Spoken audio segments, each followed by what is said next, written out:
Welcome to Cold War Conversations, the home of real stories of the Cold War. Moscow doesn't quite know what they want to do about Carlos the Jackal. He's actually quite feared by these quite powerful services and countries. This is Cold War Conversations. If you're new here, you've come to the right place to listen to first-hand Cold War history accounts. Do make sure you follow us in your podcast app so that you don't miss out on future episodes. In the 1970s and 1980s, Prague became a favourite destination for the world's most prominent terrorists and revolutionaries. They arrived here to seek refuge, enjoy recreation, or hold secret meetings aimed at securing training, arms, and other forms of support. Watching the Jackals is the untold story of Czechoslovakia's complex relations with Middle Eastern terrorists and revolutionaries, including various factions of the Palestine Liberation Organization, along with some of the era's most infamous terrorists, including Carlos the Jackal, the Munich Olympics massacre commander Abu Daoud, and the Abu Nidal organization. I'm delighted to welcome Katerina Richterova to our Cold War conversation. I decided to write this book because I thought that there was a lot more that needed to be said about Czechoslovakia's relationship with the Middle East and with various violent non-state actors, that is, mostly from the Middle East. And I decided to call these groups and members of these violent non-state actor groups Jackals. I chose to do that because I think that a lot of their methods resemble the activities that the Jackal, the fictional character of Frederick Forsyth's The Day of the Jackal, carried out in that legendary book, which is now a new series. You know, in many ways, they were like him. They were enigmatic. They were prone to targeting high-ranking officials and also attacking symbolic targets, and were feared by powerful governments. But I think that they were also in many ways much like wild jackals, right? So the jackals who attack their targets with much precision. They also attack in packs and are quite territorial about their beliefs and causes. So that's why I decided to go for this term. I also thought that there was a lot more that could be said in general about how states use their spies to interact with various groups who use violence as their means. But it wouldn't really be possible without having access to documents. And I think it was kind of a lucky coincidence that at the time when I was thinking about diving deeper into this topic, documents in Prague, especially in one of the archives there, the Security Services Archive, on this topic became available. Not all of them, not at the same time. Some of these documents I waited for almost a decade, especially some of the foreign intelligence documents. But I was quite lucky because the Czech Republic, unlike many other states, including the US and the UK, has an extremely liberal archival policy linked to this particular type of documents, to these security documents from the Cold War era and also from the Nazi era protectorate. And the reason why they have quite a liberal take on this is that this is basically making these documents produced by these infamous security and intelligence services is a way, the authors of this legislation argue, to come to terms with this past and really understand what these organizations did and how they went about oppressing the Czechoslovak population. So it is kind of thanks to this approach at dealing with the past that actually the security archives in Prague have such a liberal policy. And what this really means is that you have quite a lot of detail there. There's no redactation. So I was just in the archive in Kew, the National Archive here in the UK. It's a beautiful place with amazing material, but a lot of it is redacted or is taken out, withdrawn. So that is typically not the case in Prague with documents that were created during the Cold War or in the decade or so prior. So you get all sorts of fascinating files that you don't really see in the West. So you get files of the officers. You see how their career progressed within these security services. You see some of the challenges, some of the issues that they had while serving there. You see details of the operations that they were engaged in. Then you also get access to the target files, so people who were either subjected to surveillance or who became other targets, maybe targets of kidnappings, targets of various active measures, various operations. Yeah, there's amazing photos, there's surveillance reports, very detailed reports where you can see what everyone was wearing on that day, including the officers, including the targets, and all that stuff. So that's been it's been a joy to work with this kind of material. At the same time, I must admit it gets a bit challenging because of the sheer volume of this. So there is a lot there, and the archive was kind of taken over by the post-communist authorities 30 years ago, and they're doing an absolutely fantastic job at organizing the file of scanning these documents. But there's still a lot of corners within those, masses of files, which we don't have a good understanding of. So it's not always easy to find what you're looking for. You have to be quite creative. You need to know how the STB worked, how it was structured, who answered to whom, in order to find out where you could maybe find more on what you're looking for. So this is the archive that really made this book, the Security Service Archive in Prague. But there were other ones, especially the National Archive in Prague, which houses documents of the Communist Party. So this was very important to understand some of the higher level discussions about Prague's relationship with these jackals, especially with the Palestinian Liberation Organization, with the PLO.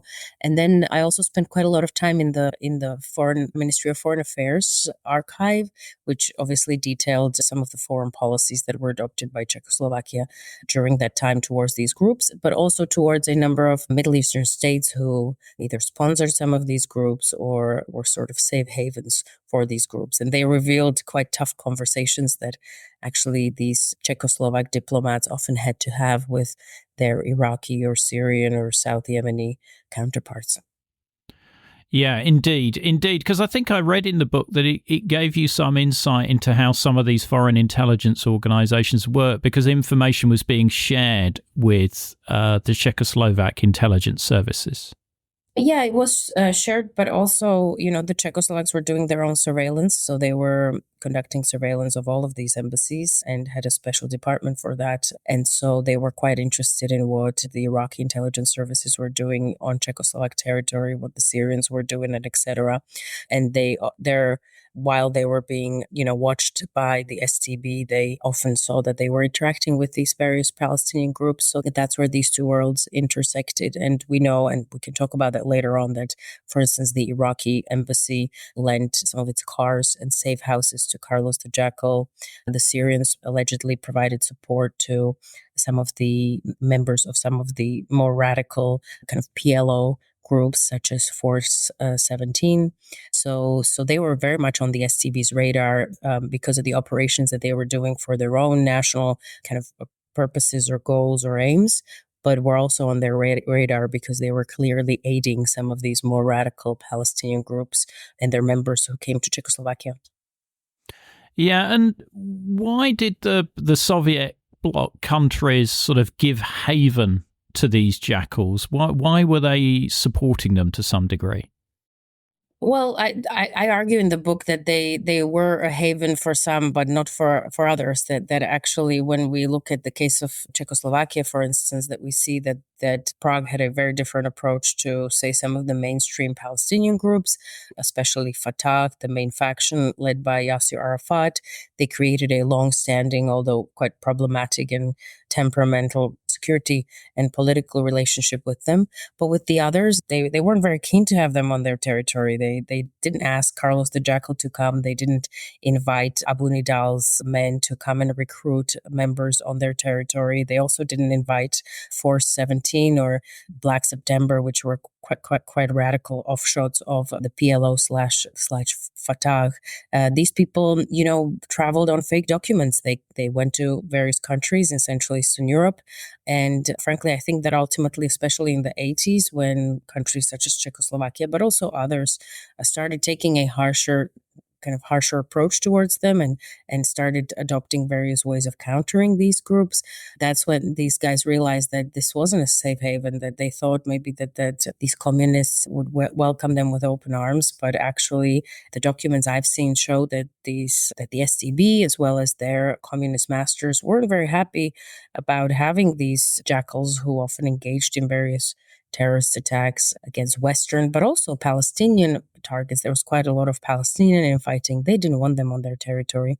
So I would say that with those that Prague and other countries decided to strike a relationship with, which is most notably the Fatah led by Yasser Arafat, that they did that for strategic reasons. This was in the late 60s, early 70s, when the PLO was becoming an important player in the Middle East. This was after the Arab armies were defeated by Israel in 1967 in the so-called Six-Day War. And Arafat and the other groups around him became more prominent. They were staging various guerrilla attacks against the Israelis from, places like Jordan or Syria. And so they became important players. They couldn't be ignored. And so from 1970 onwards, they started having serious discussions with the Soviet Union and with various other Soviet bloc states about, what kind of help they can provide them, money, guns, but also political and diplomatic support in, venues such as the UN. And gradually, I think by the mid-1970s, the Soviet Union, but also other countries such as Czechoslovakia, they kind of lean in and they say, okay, well, listen, we'll give you the support.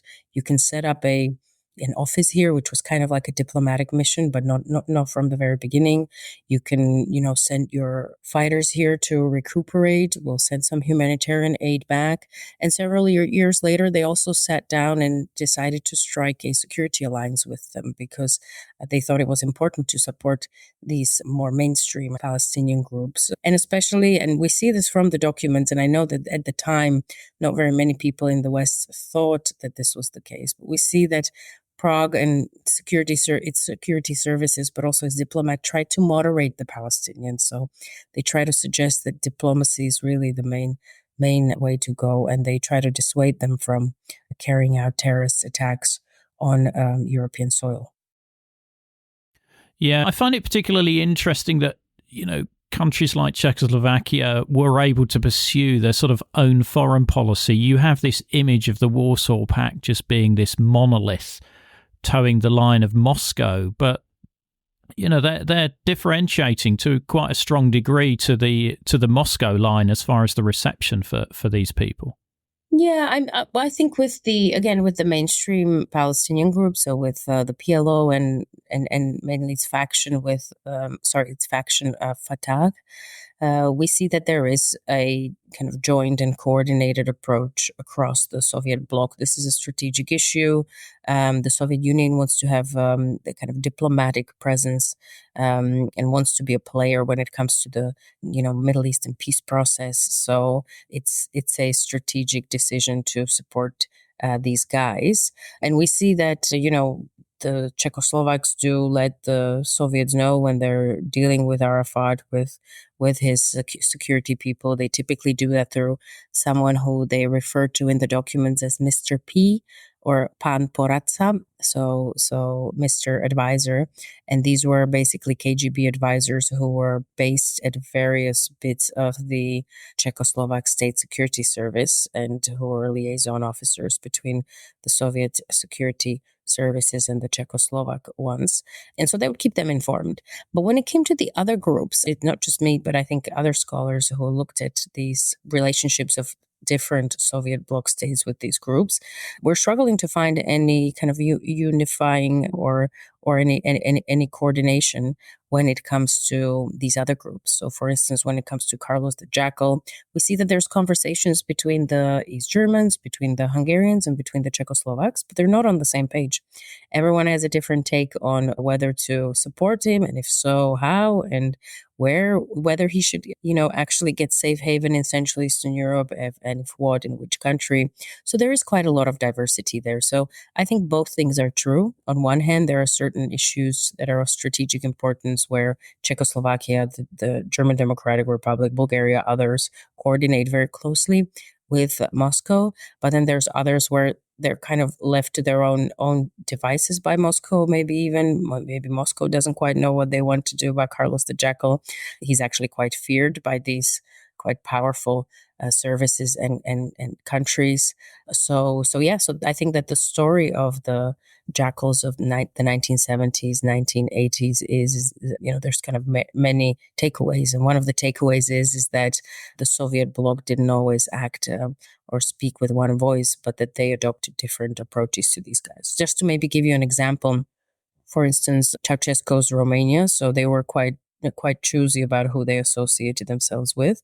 So they, as far as we know, they never collaborated with Abu Nidal, but they did have a pretty close relationship with Carlos the Jackal in the early 80s when they actually subcontracted Carlos's associates, and these guys helped them attack some of their opponents and Radio Free Europe in Munich. But then there were also other countries where, for instance, the Stasi, we know that they provided various weapons and support to various Palestinian factions, but that their assistance to groups such as Abu Nidal and Carlos wasn't as thorough or as broad as it was to these other Palestinian groups. So everyone kind of had their own mix of approaches, I'd say. And the challenges of trying to keep these people out of Czechoslovakia was fascinating, because you imagine that that the Eastern Bloc countries would have really strong border controls, but it turns out that there's countries in the Middle East that are basically manufacturing false IDs almost on a factory basis and providing them to these jackals. Yeah, I mean, it's quite fascinating. These are stories that come out of mostly files of the Czechoslovak Domestic Security Service, so the so-called Second Directorate, where you see that these guys who have this reputation of knowing where all the dissidents live and, being able to clamp down on them within a matter of a couple of hours, knowing who they go to school with, who they associated with, who they associate themselves with, where they print their samizdats. When they're confronted with these new and, quite well trained, but especially foreign targets, they're really struggling there. And they're also struggling, just like you said, because these foreign targets are getting support from various embassies, especially Middle Eastern embassies, who provide them with what basically the Czechoslovaks assessed as not even fake, but genuine documents just issued on fake identities. And so, when there's a fascinating story that I found when Carlos the Jackal tries to enter the German Democratic Republic through Czechoslovakia at one point, and they don't want to let him through because they don't like his passport. He comes back, I think, twice with two different passports, and then the last one is a diplomatic one. And they can't do much about that. I mean, they could perhaps not allow a Yemeni or a Syrian diplomat to enter Czechoslovakia, but this would not it'd be a simple thing to do. Basically, you would have to engage the Ministry of Foreign Affairs. You'd have to engage the embassy. Like, this would have repercussions. So it's a complicated environment. And to be honest, at some point, I did feel quite bad for the Czechoslovak State Security Service, which are words I never thought I'd say. And frankly, for services of Western states as well, because as the book kind of reveals at the end, there's actually quite a lot of parallels in the challenges that Western, but also Central Eastern European states had to deal with when it came to monitoring or preventing these jackals from coming onto these states' territories. So for the organizations that Czechoslovakia wants to support, what is the support that they're providing? Are they supplying weapons and weapons training? Is it to that level? Yeah, so I mean, the support is quite varied. I also want to say that the Palestinian groups and other groups that were associated with the Palestinian cause, such as the Carlos the Jackal group, they weren't the only, let's say, non-state actors or jackals who were supported by Czechoslovakia. But in the 1960s, so a decade and a half before these guys start coming to Czechoslovakia, Prague runs a covert training program for various African groups from Zimbabwe, Mozambique, Angola, from South African ANC, and they train them, they provide them with weapons and explosives, and they kind of by doing that, they try to improve their capacity and also gain leverage with these groups and their leaders in, what is the decade of decolonization. And they're hoping to kind of create friends through these programs there. But this comes to a halt in 1968 when the Prague Spring is suppressed by the Soviets, and Czechoslovakia kind of has to, in the then speak, normalize. So when the Soviets come, suppress what they call the counter-revolution or the liberalization of the regime in Czechoslovakia, led by Alexander Dubček. And so for a couple of years, for about 5 years, they don't really engage in any of these international programs of, through which they would support these international revolutionaries. But they do start doing that in 1975 with the Fatah, so with the PLO's main faction and with several other factions within the PLO. And it starts off as a kind of a diplomatic initiative. So as I said, they allow them to, or not allow them, they help them set up an office in Prague. So a mission where basically the Palestinians have a couple of diplomats or so-called envoys at first, who are helping manage, relations between the sizable Palestinian community of students who are studying in Czechoslovakia and the various Czechoslovak authorities. They manage various visits of Palestinian representatives, including, of course, Yasser Arafat to the country. But by the end of that decade, in 1979, the PLO does establish a security liaison with Czechoslovakia. And this means that essentially they secure training for their fighters. This is about up to 200 Palestinians who were trained in Czechoslovakia in the early mid 1980s. They're trained at a kind of fascinating newly set up facility, which is euphemistically called the Institute of Foreign Studies, or Ústav zahraničního studia, and it's in a small town close to Brno called Zastávka u Brna. And this is a special facility that's dedicated to kind of security and intelligence training for foreign fighters or for foreign partners. And here, basically, the Palestinians are trained in various things. So, for instance, criminology, running agent networks, in counterintelligence, cryptography, even in counterterrorism, and kind of securing personal security for Palestinian leaders. So, when I came into this, I heard a lot of urban myth about how they were trained in terrorism there. I didn't find any evidence of that. I found the evidence of allegedly the Palestinians asking the Czechoslovaks at the beginning of this collaboration whether they could train them in what the Czechs termed, and what I found in the documents, in terrorist training, which I assume was very basically guerrilla tactics, the kind of stuff that the East Germans would have trained them in, or the kind of stuff that the Czechoslovaks trained some of the African groups in the 1960s. So using your TNT and staging various types of guerrilla warfare.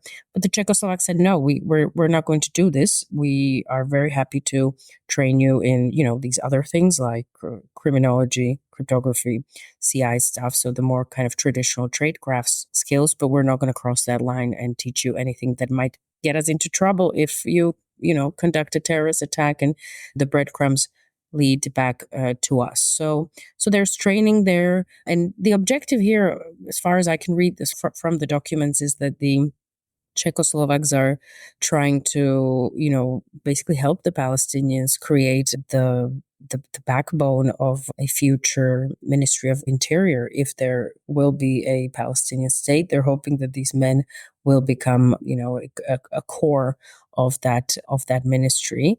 But they're also, teaching them things which are meant to help the Czechoslovaks. So they're basically teaching the Palestinians to understand the various methods that are employed by various Western intelligence services, by CIA or SIS, also known as MI6. Various methods that the West German intelligence would be using, even the Japanese, and they're kind of hoping that this will then help the Palestinians also maybe infiltrate some of these services and provide some of the information that they would then gain from these infiltrations back to the Czechoslovaks. And quite ironically, they're also teaching them about the ins and outs of China's security organizations. And we know that China was actually one of the big backers of some of the Palestinian factions. So they're teaching them about the security culture and modus operandi of one of their funders. But I guess that shows how complicated these Cold War alliances were. And maybe to the second part of your question, what else are they getting? So they're getting medical care. So there's, I think, ultimately a couple of hundred Palestinian fighters who are sent over to Czechoslovakia to get treated after they've incurred various injuries during confrontations. They are, as far as I can tell, they didn't get a massive amount of weapons. This is something, again, that I think quite a lot of people assumed before these documents were opened, that, Czechoslovakia, a famous arms dealing company that's been, I think in the mid interwar period in the early 20th century, Czechoslovakia was, I think, single-handedly responsible for about 1/4 of the world's trade in weapons. So a well-established arms dealer.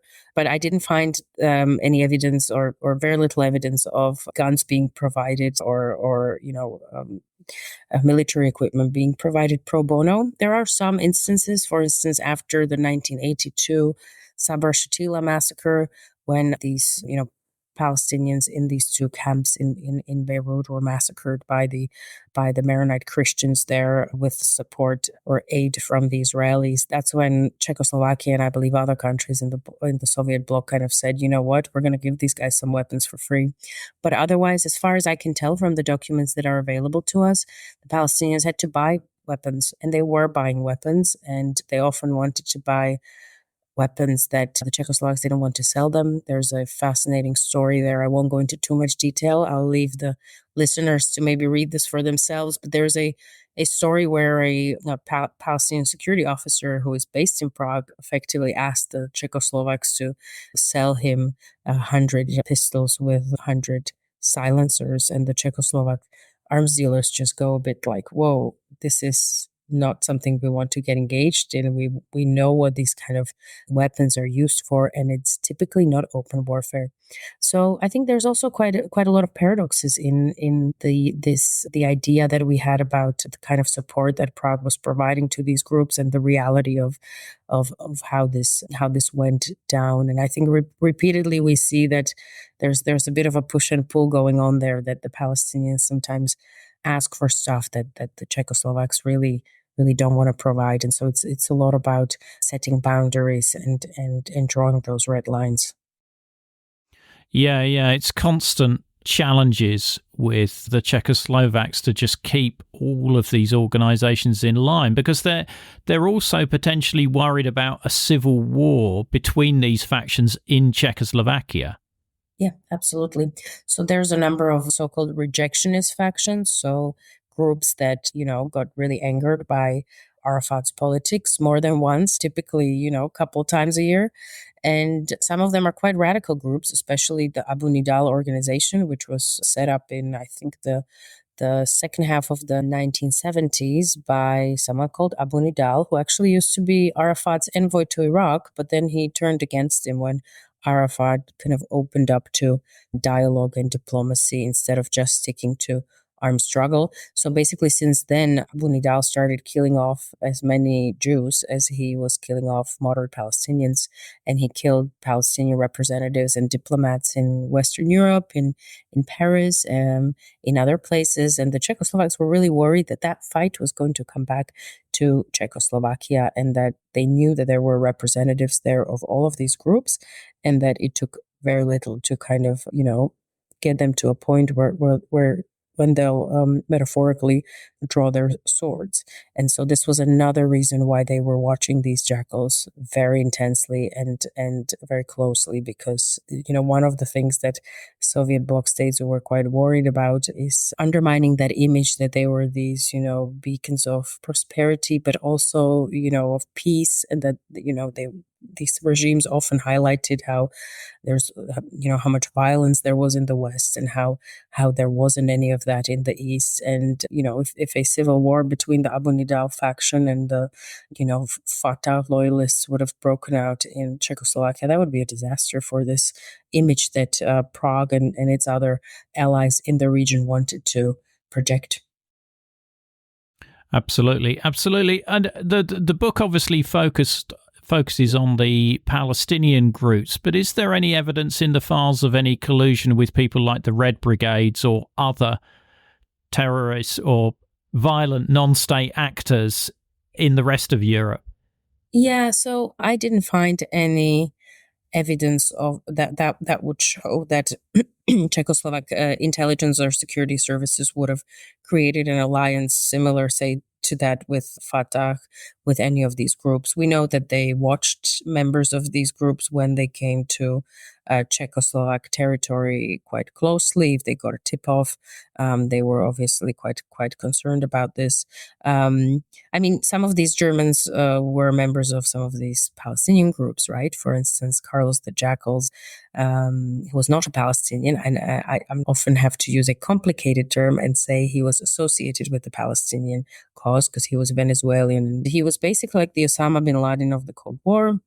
He was a Venezuelan man who was born into a family of what I call a champagne Marxists, so like a very, very wealthy businessman who believed in Marxism and who named his three sons Vladimir, Ilich, and Lenin. So Carlos the Jackal was the middle son, Ilich Ramirez Sanchez. And for very complicated reasons, mostly family reasons, he ended up living in London in his teens, and then he was sent to the famous Patrice Lumumba University in Moscow in the late 60s to study there with one of his brothers by his dad. So his dad sent him there to maybe turn him into a proper revolutionary. Carlos the Jackal, or at the time still called and still went by his birth name, Ilich Ramirez Sanchez, wasn't a very studious type, so he got kicked out of this university, I think after a year and a half or so. And then, he befriended quite a lot of Palestinians there who were also studying at the university and decided to join their cause. And so by the early 70s, he's given a new name or nom de guerre, Carlos, and he joins the fight. He's trained by the Palestinians, allegedly does a bit of fighting for them. It's quite unclear to what extent those are just tall tales that he told journalists and prosecutors later on or not. And by mid 1970s, he's staging various, significant attacks, biggest terrorist attacks that we saw in the 1970s. He most famously directed the OPEC raid in 1975 in Vienna, where he raids this high-level meeting of oil-rich countries and takes their oil ministers hostage, and then puts them on a plane and tries to take them to one of the Middle Eastern, North African countries, and ultimately I think they end up in Algeria. And at this point, he is still working for one of the Palestinian groups. His boss is Wadi Haddad, who I also talk about in the book. And allegedly, Wadi Haddad asked him to kill these guys, but Carlos the Jackal decides to let them go for a very, very fat financial reward. And so he's kicked out of the Palestinian cause or Palestinian group and sets up his own kind of terrorist outfit. And that's when he ends up basically coming to Central Eastern Europe. That's when you can see that he's looking for a place where his organization could have a safe haven. He's looking for a headquarters. And for a while he finds that in Hungary, but then they also push him out. But his girlfriend and later wife was someone who was was a German woman, Magdalena Kopp, and she was ex-member of these German groups. So the STB obviously watched her very closely. But no, I didn't find it. And I think my colleagues who've looked into some of these non-Palestinian groups and their presence in Czechoslovakia also didn't find any evidence that would support some of the thinking in the West in the late 1970s and early 1980s, which suggested that, Czechoslovakia and other countries were training all of these groups, maybe without even discrimination and just kind of providing support to anyone who wanted to hurt the West. We didn't find any evidence that thus far. And how much did the West know about these jackals being in Czechoslovakia and other Eastern Bloc countries? Were they aware that there was some sort of linkage going on there? Yeah, so they were aware and they were watching this, I think, as much as they could. And they were quite interested in this, especially after Ronald Reagan came to power in the early 80s. His Secretary of State, Alexander Haig, he was a survivor of a terrorist attack actually staged by one of the German groups when he was a high-ranking NATO representative. He got attacked in in Belgium. And he was at his first press conference, actually, he made this a key issue. And he said that Moscow is using various ways and its allies are using various ways to support these groups that are, designed to bring down the Western way of life. And he spent a lot of his time in office and so did the then head of CIA, Bill Casey, in, trying to find the smoking gun and trying to find out how Moscow and its allies were supporting these groups. I think during that time, there were two so-called NIEs, National Intelligence Estimates, that were published on this issue. I've spoken to some of the people who participated in writing these in the U.S. intelligence community, and I think they're still arguing over, whether there was or wasn't enough evidence. And ultimately, what seemed to come out of these exercises was that there was an unequivocal evidence that Moscow was directing this network of, international terrorist organizations and, giving them all these weapons and telling them to go and attack the West. And I didn't find any evidence of anything like this. But they had, they had some of their sources. Like, for instance, I found, obviously, there were diplomats and intelligence officers who were based in the Soviet bloc. For instance, in the 1970s, UK diplomats were reporting about these high-level visits by Arafat to Czechoslovakia. Someone called Richard Dirlov, whose name might be familiar to your listeners, who became the head of SIS in the late 1990s. He was based in Prague, and I found a very innocent-looking letter that he wrote, a report he wrote to the FCO, saying, Arafat just visited this country. And so they were keeping tabs on who was coming in, who was going out. And Czechoslovakia, especially in the 80s, is mentioned as a place where the West thought, the Americans thought, the CIA, but also the Brits, that was a place where a lot of these Palestinians would have been trained. And they weren't wrong. The only difference there is that now we know that they weren't trained in these, guerrilla tactics or sabotage tactics that, say, the East Germans would have trained some of them in, or that the Czechoslovaks trained some of the South Africans in, for instance, in the 60s. So I think I say in the introduction that although these claims about, I think, Soviet bloc support and how unified it was and coordinated and how thorough and long term it was, they were exaggerated. But at the same time, I don't quite blame the West that it did go that far, because there were really lots of indications of members of these groups coming to Central Eastern Europe. And I think at the time, without having access to these documents, the West didn't quite understand that the Soviet bloc was struggling with keeping these guys out the same way that they were. Yeah, because you can understand Reagan's sort of focus on this, because you've got the bombing of the discotheque in West Berlin, which eventually was linked to the Libyans, and then obviously the US air raid on Libya, and then there's the bombing of the US Marine barracks in Beirut as well. So you can see why they've got this focus on there. Yeah, but this starts earlier, and it kind of predates Reagan's first term in office, because I think there's quite a few journalists, maybe more conservative journalists, especially in the 1970s, who write books where they try to kind of make this argument that there's this big network and it's all connected, and it's all these terrorists who are run by the Soviets are designed to bring down the Western way of life. One of the most famous books on this is called The Terror Network. It's by Claire Sterling, and I think famously when Reagan came to power and his head of CIA, Bill Casey, took over, he criticized his analysts, saying, I bought this book for, I forget how much, but very little money. And he said, I pay you guys a lot more, and you don't give me as good stuff as these journalists do.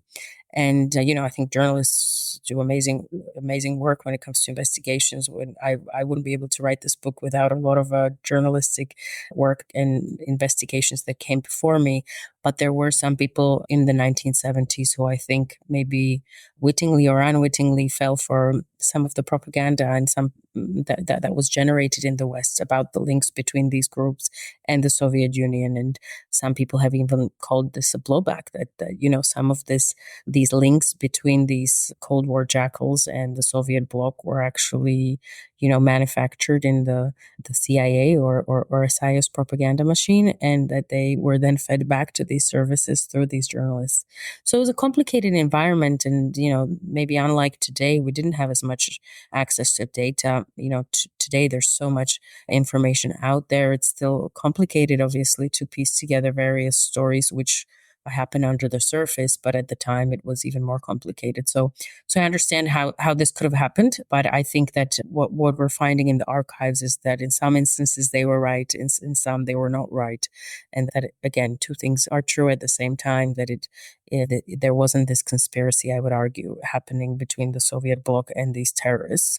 These were quite complicated interactions, and the groups had quite strong agency and weren't easily manipulated by these Soviet bloc countries. But on the other hand, there's clearly some support being provided, from weapons to training to money to diplomatic support to other things. So it's a complicated environment, but it makes for an even more fascinating story than if it was this very clean-cut conspiracy.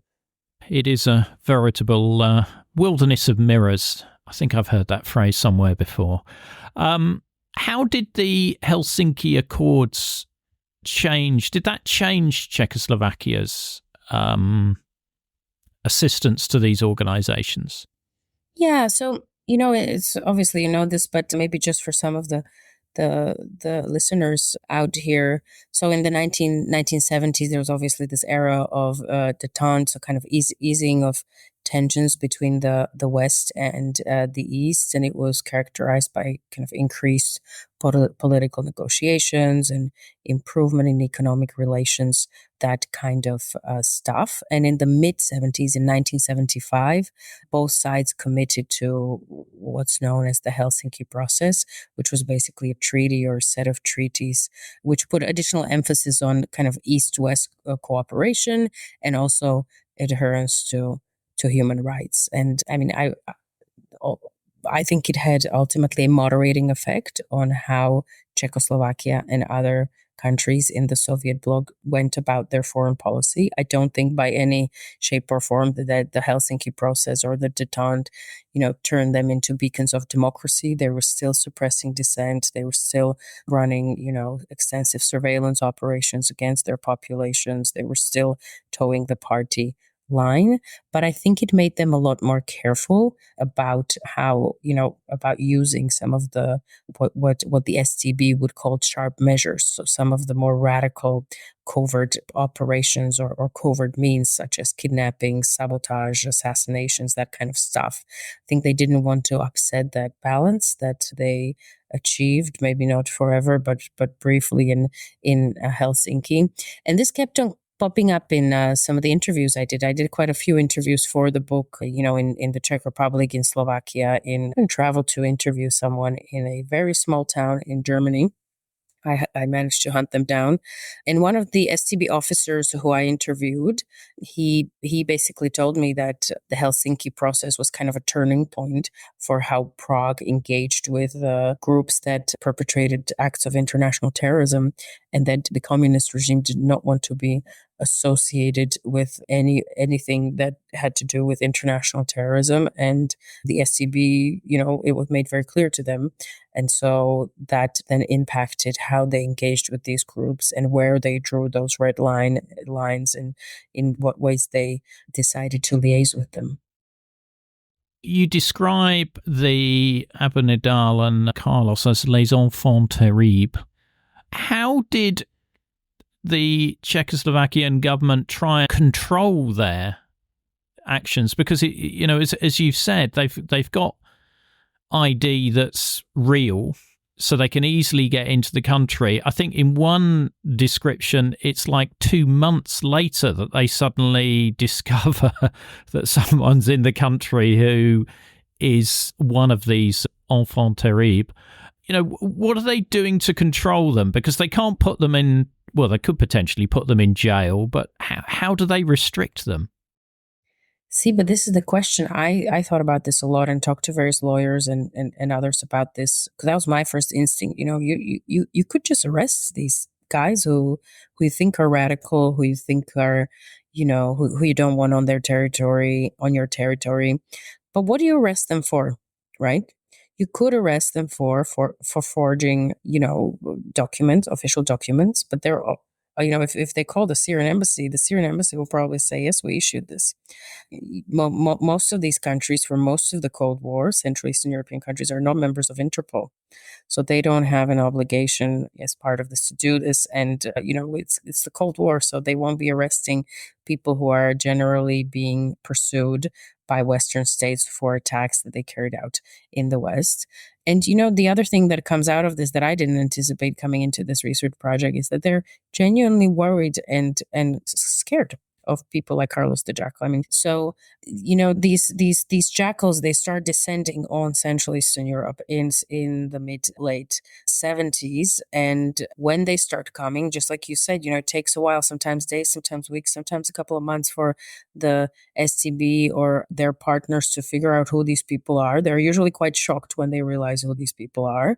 And then, that's why the book is called Watching the Jackals, because the first thing that they do, they're just watching these guys and they're trying to figure out, what the hell are they doing here?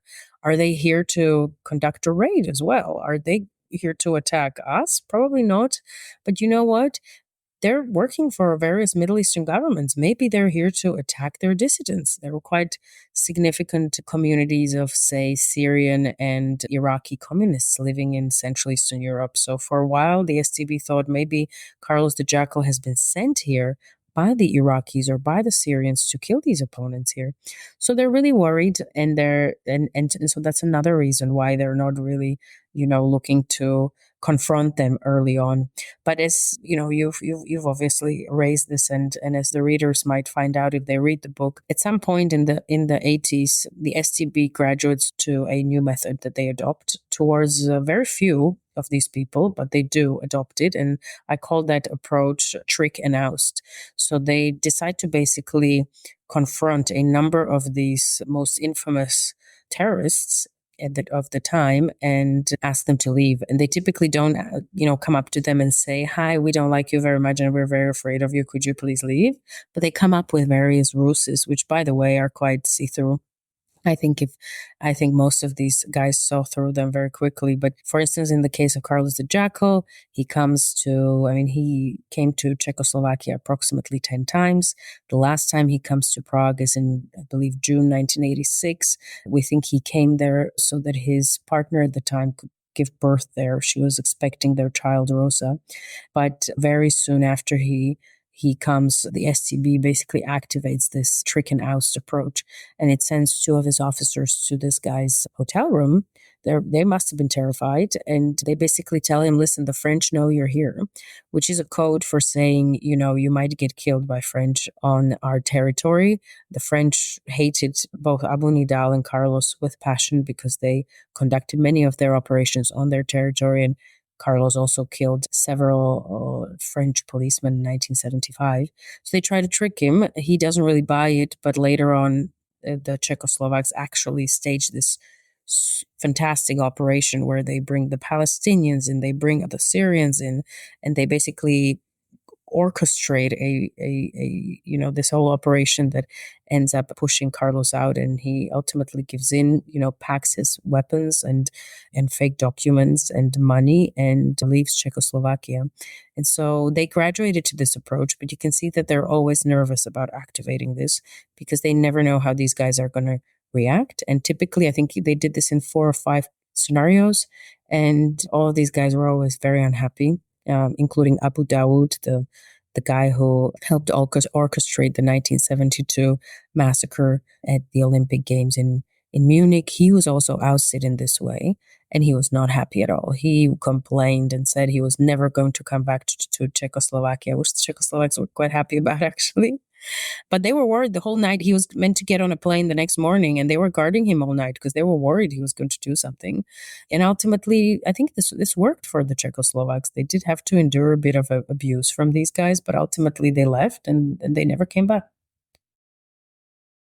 You've mentioned Abu Nidal, who's almost mentioned in the same breath as Carlos the Jackal, certainly in the 1980s as a really dangerous personality. Did he slip in like Carlos and sort of get in under the radar? So I write about Abu Nidal because he, I think people don't know very much about him actually, but his terrorist group was actually the most lethal Palestinian, or maybe any terrorist group in the 1980s. I think we mentioned this, he was killing off Israeli Jewish targets, but also moderate Palestinian targets. Now, I didn't find evidence of him ever coming to Czechoslovakia. So, it is possible that he came undercover and that the Czechoslovaks never realized that he came under another name. But we know that quite a few of his members would turn up in Czechoslovakia, especially in the 80s, and would attempt to recruit various members of the Palestinian community living there. And Czechoslovakia was quite concerned about this. A, they, again, didn't want any of this to leak.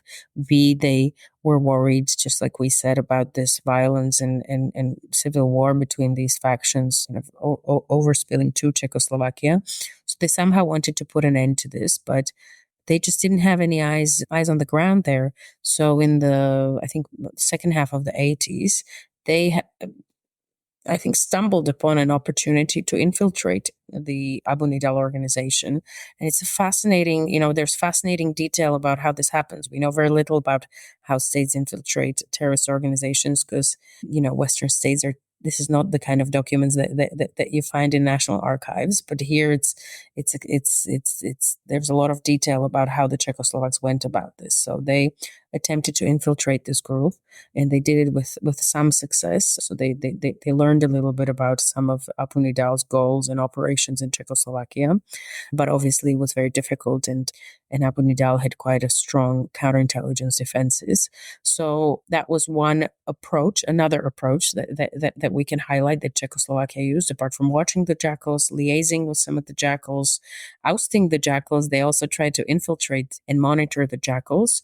And then ultimately, shortly actually before the fall of communism, one of Abu Nidal's envoys came to Prague, and he basically pitched a collaboration to the STB, where again we have amazing detail on how this was done. We again typically don't know very much about how the terrorists pitch, collaborations to states, and so this was an attempt to create an alliance with Prague, but the STB had clear guidelines not to take up this bait, but to kind of not say outright no, but to also not say yes. So they decided to tell the Abu Nidal representative that they were not going to, collaborate on any operational stuff with them, but they were happy to exchange information if this had any relevance to Czechoslovak security. So it was a bit of a dance when it came to the Abu Nidal organization, although their leader never came to Czechoslovakia. He sent some people over there who were meant to negotiate and ideally, motivate Czechoslovakia into becoming their ally and frankly into hosting them and becoming their safe haven. And I think what you've highlighted there is some of the incredible detail that you have in the book. These files are a literal goldmine, and we've gone through some detail here, but obviously within about the hour or so that we've been speaking, it's not possible to cover everything. Were any of these Jackals in Czechoslovakia when the Velvet Revolution started? Yes, that's actually quite interesting. So I think that there was a whole group of Palestinians who was being trained in Zástavka Ubrna, in this top secret facility. The Palestinian envoys were there, so the people who were sent there by Yasser Arafat to maintain this liaison, they were there, and many of them stayed there after communism fell, and much of the Palestinian diaspora is still there. But it was a watershed moment for this alliance because ultimately the new non-communist government that came in, they were not open to continuing in this liaison, and gradually, quietly, and in a quite subtle way, as far as I can read the documents I've seen, shut it down. It didn't continue in this. And we know that when Václav Havel came to power, one of his first big visits was to Israel. So he renewed diplomatic relations with Israel, which were cut off after the 1967 war. So Czechoslovak foreign policy changed quite significantly following the fall of communism, which started in November 1989. Right. Were the SDB officers that were working on these projects, did they get removed when Havel came in, or did some of these people continue into the Republic of Czechoslovakia, into the post-communist Czechoslovak Republic? So this is a complicated terrain to navigate, and we still don't have a good assessment of how many people were fired or let go and who was kept on. We know that some people were kept on for a number of years in Czechoslovakia, and then later on in the Czech Republic. As far as I understand it, the more senior guys, the people who were seen as having been there for a while and having conducted quite a lot of unlawful things in the eyes of the new government, were let go. I would think that a couple of people who were working on this so-called terrorist agenda were kept at least for a year, if not longer, to kind of help the new government orient themselves in this topic. But because it was an important issue, it wasn't one of those issues that went away with the Cold War. And based on some of the interviews I did, the new people who came in 1990 really realized, listen, we need to get a really quick grip of what's in these documents here on international terrorism. We now have new partners in the West. Half of them are looking for people like Carlos the Jackal or Abu Nidal. We might have some stuff here. And frankly, there's some really interesting photographs, if I may say so, in the book. I didn't make these photographs. They were in the archives. And so the Czechoslovaks obviously had quite a lot of close-ups of these terrorists, of quite recent photographs that maybe the French or the others haven't had. So I know that some of this material was shared with Western allies following the fall of communism. So they did have to quite quickly learn how to read these documents and how to understand them and how to get all this material so they could share it with their new allies. Yeah, the one thing we probably haven't commented on is the photos in the book, because the surveillance photos are incredibly detailed, with these people just wandering around Prague as free people, as they really were within Czechoslovakia, during the communist period. But there's some incredible detail, and I don't think you can sort of emphasize that enough with this book, because it really gives insight into aspects of intelligence and counterintelligence and counterterrorism that you wouldn't normally have visibility of. It's detail that's probably still being used today to some degree. I would be surprised if a lot of it wasn't, but I hope I covered this responsibly and didn't uncover any tricks that the Jackals aren't aware of yet today. But yeah, I mean, there's photos of some of these guys, consorting with prostitutes. There's photos of Carlos the Jackal and his buddies going from a shopping trip. They love to buy guns and crystal and perfumes and other luxurious items in some of the shops in Prague, which were obviously off the limits for regular people, but not for foreigners. Yeah, and then there's also the surveillance reports that I mentioned at the beginning. I mean, surveillance wasn't put on these guys every day, and it's actually quite interesting that, because the STB was quite a rigid organization, they had rules for when you do surveillance, when you don't do surveillance, but also when you can go home and stop working. So there were a couple of surveillance reports. I was reading them and I'm like, okay, that's great. Now they followed Carlos the Jackal to the safe house. Let's see what happens when he comes out. And there's no resolution to this, because the surveillance team leaves because their shift just finished and no one's there to replace them. So that's quite brilliant, where I'm thinking, listen, guys, you guys are feared in the West, and you're seen as someone who's in control of everything that's happening in this city, and you guys and your surveillance of the Osama bin Laden of the Cold War because your shift is over. But yeah, but these surveillance, reports have incredible detail, so you can kind of do your own detective work. And this is the bit that I like about it the most, is that, of course, there are dead ends in these documents as well. And sometimes you're a bit frustrated because you can't quite find out how this or that turned out. But I think there's less dead ends that we see in other files. But I did quite a lot of interviews because obviously you have to triangulate and you have to see what's not in the documents but what is still in the memories of the people who were around then.